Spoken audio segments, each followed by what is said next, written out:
और इस वक्त एक बड़ी खबर आ रही है। जेडीयू के पूर्व अध्यक्ष शरद यादव का निधन हो गया है। 75 साल की उम्र में शरद यादव ने आखिरी सांस ली। बिहार की राजनीति में शरद यादव का एक लंबा दबदबा रहा, एक लंबा अनुभव रहा। गुरुग्राम के फोर्टिस अस्पताल में उनका इलाज चल रहा था और फोर्टिस अस्पताल में ही उन्होंने आखिरी सांस ली। 1 जुलाई 1947 को उनका जन्म हुआ था और जेडीयू के पूर्व अध्यक्ष शरद यादव के निधन की जानकारी उनकी बेटी ने ट्वीट करके दी है। देवेंद्र पराशर हमारे पॉलिटिकल एडिटर इस वक्त हमारे साथ जुड़ रहे हैं। देवेंद्र, क्या है पूरी जानकारी? तकरीबन अब से 45 मिनट से 1 घंटा पहले गुड़गांव का जो फोर्टिस हॉस्पिटल है वहां पे शरद यादव ने अंतिम सांसें ली हैं। हालांकि बताया जा रहा था कि आज दिन में वो ठीक थे, लेकिन अचानक फिर से तबीयत खराब हुई और लगभग अब से 1 घंटे पहले उन्होंने अंतिम सांसें ली। 75 वर्ष की उम्र के वो थे और पिछले कुछ दिनों से लगातार हालांकि उनकी तबीयत खराब रहती थी।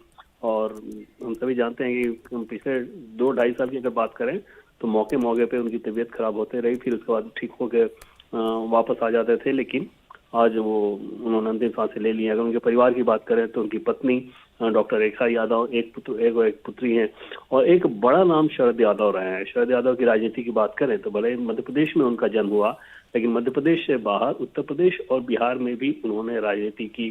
शुरुआत में उन्होंने इंजीनियरिंग की पढ़ाई की थी और जब जबलपुर में इंजीनियरिंग कॉलेज में वो पढ़ रहे थे तो एक तरफ तो पढ़ाई में वो गोल्ड मेडलिस्ट है, इलेक्ट्रिकल इंजीनियरिंग उन्होंने की थी, दूसरी तरफ छात्र संघ के पॉलिटिक्स में भी वो इन्वॉल्व थे। और ये बैलेंस आमतौर पे कम देखने को मिलता है कि जो स्टूडेंट पॉलिटिक्स में इतना एक्टिव हो वो अपने पढ़ाई में भी उसी प्रकार से बैलेंस उसे रखे। और इंजीनियरिंग के सिविल इंजीनियरिंग में जब उन्हें गोल्ड मेडल, जब एग्जाम हुआ था इंजीनियरिंग का तो उन्हें गोल्ड मेडल उन्हें मिला था।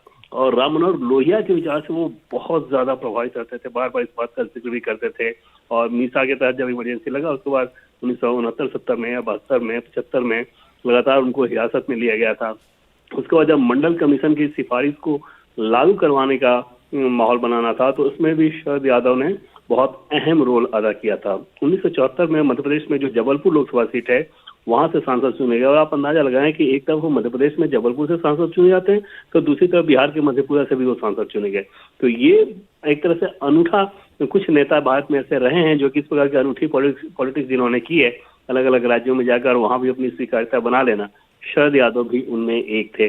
बाद के दिनों में नीतीश कुमार के साथ बहुत करीब संबंध रहा, फिर बिखराव हो गया, जेडीयू से अलग हुए। तो ये सारी चीजें उनके पॉलिटिक्स में रही। जब एनडीए विपक्ष में था तो विपक्ष के एनडीए के सहयोगी के तौर पे एक प्रमुख चेहरे के तौर पे शरद यादव थे।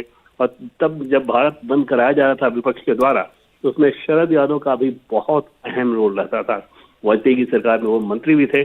और एक चीज जो शरद यादव के बारे में बहुत खास कही जाती है कि दूसरी पार्टी के नेताओं के साथ भी उनके संबंध, खासतौर पर जो विरोधी दल के नेता हैं उनके साथ भी व्यक्तिगत संबंध उनके बहुत मधुर रहते थे, क्योंकि वो बहुत स्पष्टवादिता में विश्वास करते थे। कोई भी बात एक होता है नहीं सीधे मुंह पे बोलना, इस तरह के नेता वो माने जाते थे। ठीक है। इंडिया टीवी हर वक्त हर जगह डाउनलोड करने के लिए सर्च करें India TV news Google play store या ऐप स्टोर पर।